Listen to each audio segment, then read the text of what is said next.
Hello everyone, welcome back to my daily cooking vlogs. ದೊಡ್ಡಪತ್ರೆನ use ಮಾಡಿ ನಾನಂತೂ ಸುಮಾರು ರೆಸಿಪೀಸ್ನ ತೋರಿಸಿದ್ದೀನಿ. ದೊಡ್ಡಪತ್ರೆ ಚಿತ್ರಾನ್ನ, ದೊಡ್ಡಪತ್ರೆ ರಸಮ್, ಹಾಗೆಯೇ ದೊಡ್ಡಪತ್ರೆನ ಯೂಸ್ ಮಾಡಿ ಪಜ್ಜಿ ಸಾರು ಸಹ ಯಾವ ರೀತಿ ಮಾಡೋದು ಅಂತ ತೋರಿಸಿದ್ದೀನಿ. ಹಾಗೆ ಇವತ್ತಿನ ವಿಡಿಯೋದಲ್ಲಿ ದೊಡ್ಡಪತ್ರೆನ ಯೂಸ್ ಮಾಡಿ ತರಕಾರಿ ಪಲಾವ್ ಯಾವ ರೀತಿ ಮಾಡೋದು ಅಂತ ನೋಡ್ಕೊಳ್ಳೋಣ. ಇಲ್ಲಿ ದೊಡ್ಡಪತ್ರೆನ ತೆಗೊತಾ ಇದ್ದೀನಿ. ಸ್ವಲ್ಪ ಮಳೆ ಜಾಸ್ತಿ ಬಂದಿರೋದ್ರಿಂದ ಸ್ವಲ್ಪ ಡಲ್ಲಾಗಿದೆ ಗಿಡಗಳು. ಬಟ್ ಇವಾಗ ಸ್ವಲ್ಪ ಗೊಬ್ಬರ ಎಲ್ಲ ಹಾಕಿ ಮತ್ತು ಈ ರೀತಿ ನಾವು ಕಟ್ ಮಾಡ್ಕೊಂಡಿದ್ದಷ್ಟು ಚೆನ್ನಾಗಿ ಚಿಗುರುತ್ತೆ. ಸೊ ಹಾಗಾಗಿ ಸ್ವಲ್ಪ ತಗೊಂಡು ಅಡುಗೆಗೆ ಯೂಸ್ ಮಾಡೋಣ ಅಂತ ಇವತ್ತು ದೊಡ್ಡಪತ್ರೆನ ಯೂಸ್ ಮಾಡಿ ಪಲಾವ್ ಹೇಗೆ ಮಾಡೋದು ಅಂತ ಹೇಳ್ಕೊಡ್ತೀನಿ. ಸುಮಾರು ಒಂದು ಅಥವಾ ಒಂದೂವರೆ ಹಿಡಿ ಆಗೋಷ್ಟು ಪಲಾವ್ಗೆ ದೊಡ್ಡಪತ್ರೆ ಸಾಕಾಗುತ್ತೆ. ಲೈಟಾಗಿ ದೊಡ್ಡಪತ್ರೆದು ಫ್ಲೇವರ್ ಬರಬೇಕು ಅಷ್ಟೇ. ದೊಡ್ಡಪತ್ರೆ ಪಲಾವ್ ಅಂದ ತಕ್ಷಣ ಅದನ್ನೇ ಜಾಸ್ತಿ ಹಾಕ್ಬಿಡ್ಬಾರ್ದು. ಸೊ ಯಾವತ್ತೂ ಜಾಸ್ತಿ ಹಾಕಿದಷ್ಟು ರುಚಿ ಅಷ್ಟು ಚೆನ್ನಾಗಿರಲ್ಲ. ಸೊ ಲೈಟಾಗೇ ಇರಬೇಕು. ಹಾಗಾಗಿ 1 ಅಥವಾ 1.5 ಹಿಡಿ ಆಗುವಷ್ಟು ತೊಗೊಂಡಿದ್ದೀನಿ. ಇನ್ನು ಟೆರೆಸಿಗೆ ಬಂದ ಮೇಲೆ ನನಗೆ ಸುಮಾರು ಸ್ವಲ್ಪ ಗಿಡಗಳಲ್ಲಿ ಹಾರ್ವೆಸ್ಟಿಂಗಿಗೂ ಸಿಗುತ್ತೆ. ಅಂದರೆ ನಿಂಬೆಹಣ್ಣಿನ ಗಿಡ ನಾನು ಆಲ್ಮೋಸ್ಟ್ ಎಲ್ಲ ವ್ಲಾಗ್ನಲ್ಲೂ ತೋರಿಸ್ತಾ ಇರ್ತೀನಿ. ಸುಮಾರು ಒಂದು ವಾರಕ್ಕೆ 3ರಿಂದ 4 ಅಂತೂ ನಿಂಬೆಹಣ್ಣು ಈ ಗಿಡದಲ್ಲಿ ನನಗೆ ಸಿಗ್ತಾನೇ ಇರುತ್ತೆ. 1-2 ಹಣ್ಣಾಗಿತ್ತು ನಿಂಬೆಕಾಯಿ, ಹಾಗಾಗಿ ತಗೊಳ್ತಾ ಇದ್ದೀನಿ.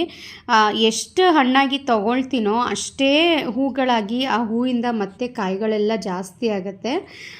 ನಿಂಬೆಹಣ್ಣು ಅಷ್ಟೇ, ನಿಂಬೆ ಗಿಡ ಏನಿದೆಯಲ್ಲ ಅದನ್ನು 15 ದಿವಸಕ್ಕೆ ಒಂದೊಂದು ಸಲ ನಾನು ನೀಟಾಗಿ ಆ ಮಣ್ಣನ್ನೆಲ್ಲ ಕೆದಕ್ಬಿಟ್ಟು ಗೊಬ್ಬರ ಹಾಕ್ತಾ ಇರ್ತೀನಿ. ಹುಳಿ ಮಜ್ಜಿಗೆ ಹಾಕ್ತಾ ಇರ್ತೀನಿ. 1 ತಿಂಗಳಿಗೆ ಒಂದು ಸಲ ಚೆನ್ನಾಗಾಗುತ್ತೆ. ಹಾಗೆಯೇ ಇಲ್ಲಿ ಪಲಾವ್ಗೆ ಇದು ಆಲ್ ಸ್ಪೈಸ್ ಗಿಡ ಅಂತ ಹೇಳ್ತಾರೆ. ಅಂದರೆ ಒಂದೇ ಒಂದು ಎಲೆನಲ್ಲಿ ಎಲ್ಲ ಸ್ಪೈಸ್ದು ಫ್ಲೇವರ್ ಇರುತ್ತೆ, ಹಾಗೆಯೇ ಸ್ಮೆಲ್ ಇರುತ್ತೆ. ಚಕ್ಕೆ, ಲವಂಗ, ಏಲಕ್ಕಿ ಮತ್ತು ಅನಾನಸ್ ಹೂವು, ಮರಾಠ ಮೊಗ್ಗು ಎಲ್ಲದ್ರೂ ಮಿಕ್ಸ್ ಆಗಿ ಸ್ಮೆಲ್ ಬರುತ್ತೆ. ಇದು ಈ ಎಲೆನ ಪೀಸ್ ಮಾಡಿ ಸ್ಮೆಲ್ ಮಾಡಿದಾಗ.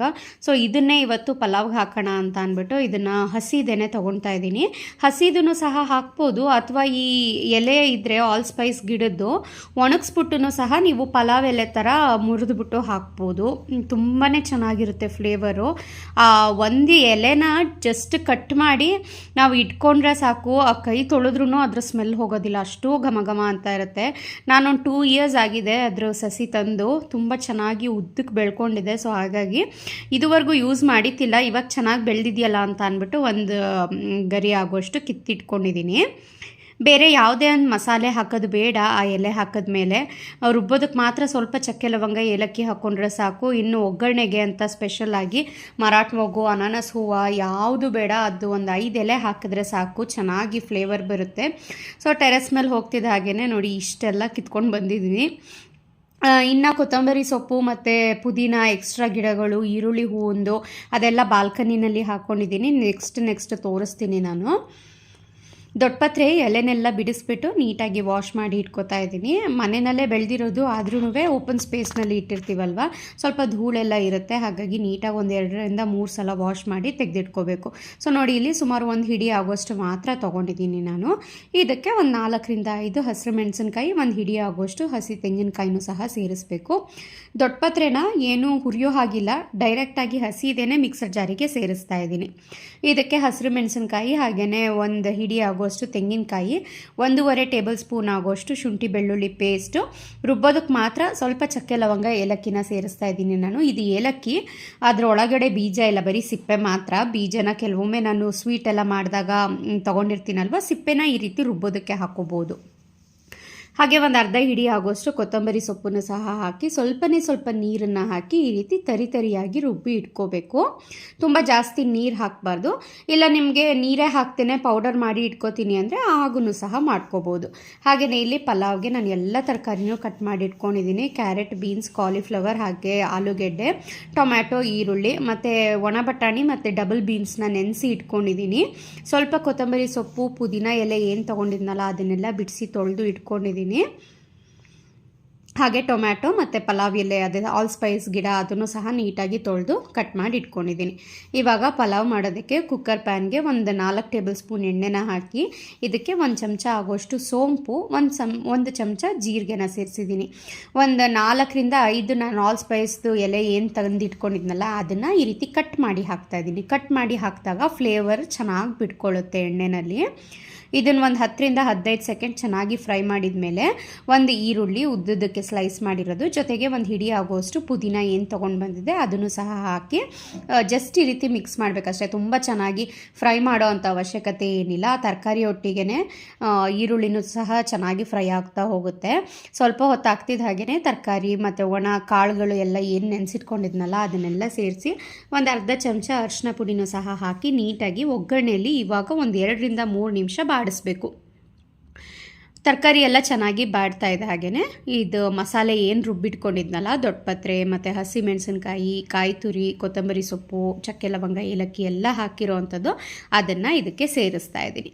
ನೋಡಿ, ಕಲರೂ ಅಷ್ಟೇ ಸೂಪರಾಗಿ ಬಂದಿದೆ. ಈ ಮಸಾಲೆನಲ್ಲೇ ದೊಡ್ಡಪತ್ರೆದು ಘಮ ಇರುತ್ತೆ, ತುಂಬಾ ಚೆನ್ನಾಗಾಗುತ್ತೆ. ಮಕ್ಕಳು ಯೂಶಲಿ ಶೀತ ಕೆಮ್ಮು ಆ ರೀತಿ ಎಲ್ಲ ಆದಾಗ ದೊಡ್ಡಪತ್ರೆನ ತಿನ್ನೋಕ್ಕೆ ಕೊಡ್ತೀವಿ, ನಾನಂತೂ ತಿನ್ನೋಕ್ಕೆ ಕೊಡ್ತೀನಿ. ಅದಕ್ಕೆ ಒಂದು ಸಣ್ಣ ಎಲೆಗೆ ಇದು ಕಲ್ಲುಪ್ಪು ಬರುತ್ತೆ ನೋಡಿ, ಕಲ್ಲುಪ್ಪು, ಒಂದು ಅರ್ಧ ಬೆಳ್ಳುಳ್ಳಿ ಮತ್ತು ಒಂದು ಅರ್ಧ ಕಾಳುಮೆಣಸು ಅಥವಾ ಕಾಳುಮೆಣಸಿನ ಪುಡಿ ಸ್ವಲ್ಪ ಅದಿಷ್ಟನ್ನು ಹಾಕ್ಬಿಟ್ಟು ಎಲೆನ ಮಡಿಚ್ಬಿಟ್ಟು ಅಗ್ದು ತಿಂದರೆ ಎಂಥ ಕಫ ಇದ್ರೂ ಹೋಗುತ್ತೆ.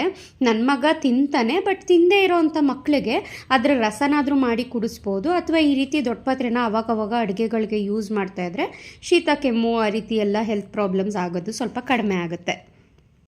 ಮಸಾಲೆನಲ್ಲಿರುವಂಥ ಹಸಿ ವಾಸನೆ ಎಲ್ಲ ಹೋಗಿ ಚೆನ್ನಾಗಿ ಫ್ರೈ ಆದ ನಂತರ ಇದಕ್ಕೆ 1 ಕಪ್ಗೆ 2 ಕಪ್ ಆಗೋ ರೀತಿಯಲ್ಲಿ ನೀರನ್ನು ಸಹ ಆ್ಯಡ್ ಮಾಡಿ ಇಟ್ಕೊಂಡಿದ್ದೀನಿ. ನಾನು 2 ಕಪ್ ರೈಸ್ ತೊಗೊಂಡಿದ್ದೆ, ಸೊ 4 ಕಪ್ ನೀರನ್ನು ಹಾಕಿದ್ದೀನಿ. ಟೊಮ್ಯಾಟೊ ಮತ್ತು ಕೊತ್ತಂಬರಿ ಸೊಪ್ಪು ಹಾಗೆ ಕಸೂರಿ ಮೇಥಿನ ಲಾಸ್ಟಲ್ಲಿ ಹಾಕಿದ್ದೀನಿ. ಇದಕ್ಕೆ ರುಚಿಗೆ ತಕ್ಕಷ್ಟು ಉಪ್ಪನ್ನು ಸಹ ಹಾಕಿ ಇದು ಒಂದು ಕುದಿ ಬರಬೇಕು ಚೆನ್ನಾಗಿ. ಇವಾಗಲೇ ಅಕ್ಕಿನ ಹಾಕಬಾರ್ದು. ನೀರು ಚೆನ್ನಾಗಿ ಕುದಿ ಬಂದಾದ ನಂತರ ಕೊನೆಯಲ್ಲಿ 2 ಕಪ್ ಆಗೋಷ್ಟು ಅಕ್ಕಿನ ತೊಳೆದು ಸೋಸಿಟ್ಕೊಂಡಿದ್ದೆ ಅದನ್ನು ಹಾಕಬೇಕು. ಇದು ನಾರ್ಮಲ್ ಸೋನಾ ಮಸೂರಿ ರೈಸೇ, ನಾನು ಬಾಸ್ಮತಿ ರೈಸ್ ನಾನು ತರೋದು ಇಲ್ಲ, ನನಗೆ ಅದು ಇಷ್ಟನೂ ಆಗಲ್ಲ. ಸೊ ಹಾಗಾಗಿ ಬಾಸ್ಮತಿ ರೈಸ್ ನಾನು ಅಷ್ಟಾಗಿ ಯಾವುದೇ ಅಡುಗೆಗೂ ನಾನು ಯೂಸ್ ಮಾಡಲ್ಲ. ನಾರ್ಮಲ್ ಸೋನಾ ಮಸೂರಿ ರೈಸೇ ಇದು. ಅಕ್ಕಿ ಹಾಕ್ತಿದ್ದ ಹಾಗೇ ಕುಕ್ಕರ್ ಲಿಡ್ನ ಕ್ಲೋಸ್ ಮಾಡಿ ಜಸ್ಟ್ ಒಂದೇ ಒಂದು ವಿಸಿಲ್ ಸಾಕು, ಜಾಸ್ತಿ ಬೇಡ. ಏಕೆಂದರೆ ತರಕಾರಿಗಳನ್ನು ಚೆನ್ನಾಗಿ ಫ್ರೈ ಮಾಡಿರ್ತೀವಿ ಆ್ಯಂಡ್ ನೀರಿನಲ್ಲೂ ಚೆನ್ನಾಗಿ ಕುದ್ದಿರುತ್ತೆ ಅಲ್ವಾ, ಸಾಫ್ಟಾಗಿ ಬೆಂದಿರುತ್ತೆ, ಹಾಗೆ ಏನು ಬೆಂದಿರಲ್ಲ ಅಂತೇನಿಲ್ಲ. ಇವಾಗ ಇದನ್ನು ಪ್ರೆಷರ್ ಹೋಗ್ತಿದ್ದ ಹಾಗೇ ಒಂದು ಅಗಲವಾಗಿರೋವಂಥ ಪಾತ್ರೆಗೆ ಟ್ರಾನ್ಸ್ಫರ್ ಮಾಡ್ತಾಯಿದ್ದೀನಿ. ಕುಕ್ಕರ್ನಲ್ಲೇ ಮಿಕ್ಸ್ ಮಾಡೋಕ್ಕೆ ಹೋದರೆ ತುಂಬ ಬಿಸಿ ಇರೋ ಕಾರಣ ಅನ್ನ ಎಲ್ಲ ಮುದ್ದೆ ಥರ ಆಗಿಬಿಡುತ್ತೆ. ಹಾಗಾಗಿ ಒಂದು ಅಗಲವಾಗಿರೋವಂಥ ಪಾತ್ರೆಗೆ ಈ ರೀತಿ ಟ್ರಾನ್ಸ್ಫರ್ ಮಾಡಿಕೊಂಡು ಜಸ್ಟ್ ಈ ರೀತಿ ಲೈಟಾಗಿ ಈ ರೀತಿ ಮಿಕ್ಸ್ ಮಾಡಿಕೊಂಡ್ರೆ ಆಯಿತು. ನೀಟಾಗಿ ಅಂದರೆ ಮಸಾಲೆ ಎಲ್ಲ ಕೆಲವೊಮ್ಮೆ ಈ ರೀತಿ ಪಲಾವ್ ಮಾಡಿದಾಗ ಮೇಲೆ ಬಂದಿರುತ್ತೆ ಅಲ್ವ, ಸ್ವಲ್ಪ ಪ್ಲೇನ್ ರೈಸ್ ಥರ ಕೆಳಗೆ ಉಳ್ಕೊಂಡಿರುತ್ತೆ. ಈ ರೀತಿ ಮಿಕ್ಸ್ ಮಾಡಿದಾಗ ಹದವಾಗಿ ಎಲ್ಲ ಕಡೆಗೂ ಸ್ಪ್ರೆಡ್ ಆಗುತ್ತೆ. ಇವಾಗ ಇದು ಸರ್ವ್ ಮಾಡೋದಕ್ಕೆ ರೆಡಿ. ನಾರ್ಮಲಾಗಿ ನಾವು ತರಕಾರಿ ಪಲಾವ್ ಮಾಡ್ತೀವಲ್ವ, ಅದಕ್ಕೇ ದೊಡ್ಡಪತ್ರೆ ಹಾಕೋದು ಅಷ್ಟೇ. ತುಂಬಾ ಚೆನ್ನಾಗಿರುತ್ತೆ. ರೆಸಿಪಿ ಯಾರಿಗಾದ್ರೂ ಗೊತ್ತಿತ್ತಾ ಕಮೆಂಟ್ ಮಾಡಿ ತಿಳಿಸಿ, ಅಥವಾ ಹೊಸದಾಗಿ ಕಲ್ತ್ಕೊತಾ ಇದ್ದೀರಾ ಅನ್ನೋದನ್ನು ಸಹ ನನಗೆ ತಿಳಿಸಿ. ಮಧ್ಯಾಹ್ನ ಲಂಚ್ಗೆ ನಾನು ಮಾಡ್ತಾ ಇರೋದು, ಊಟಕ್ಕೆ ಕರೆದ್ರೆ ಇವರಿಬ್ಬರು ಬರ್ತಾನೆ ಇರಲಿಲ್ಲ. ನಾವು ಒಂದು ಚೆಸ್ ಗೇಮ್ ಆಡಿಬಿಟ್ಟು ಬರ್ತೀವಿ, ನೀನು ಊಟ ಮಾಡ್ಕೊ ಅಂತ ಅಂದರು. ನನಗಂತೂ ಚೆಸ್ ಆಡೋಕ್ಕೆ ಬರಲ್ಲ. ಅಪ್ಪ ಮಗ ಇಬ್ಬರು ಚೆಸ್ ಆಡ್ತಾಯಿದ್ರು. ನೀವು ಆಡಿ ನಿಮ್ಮ ಪಾಡಿಗೆ ನಂಗೆ ಹೊಟ್ಟೆ ಹಸಿತಾ ಇದೆ ಅಂತ ಅಂದ್ಬಿಟ್ಟು ನಾನಿಲ್ಲಿ ಊಟ ಮಾಡಿಕೊಂಡೆ. ತುಂಬಾ ಟೇಸ್ಟಿಯಾಗಿತ್ತು. ನೀವು ಸಹ ಟ್ರೈ ಮಾಡಿ ಹೇಗಿತ್ತು ಅಂತ ನನಗೆ ತಿಳಿಸಿ. Thank you.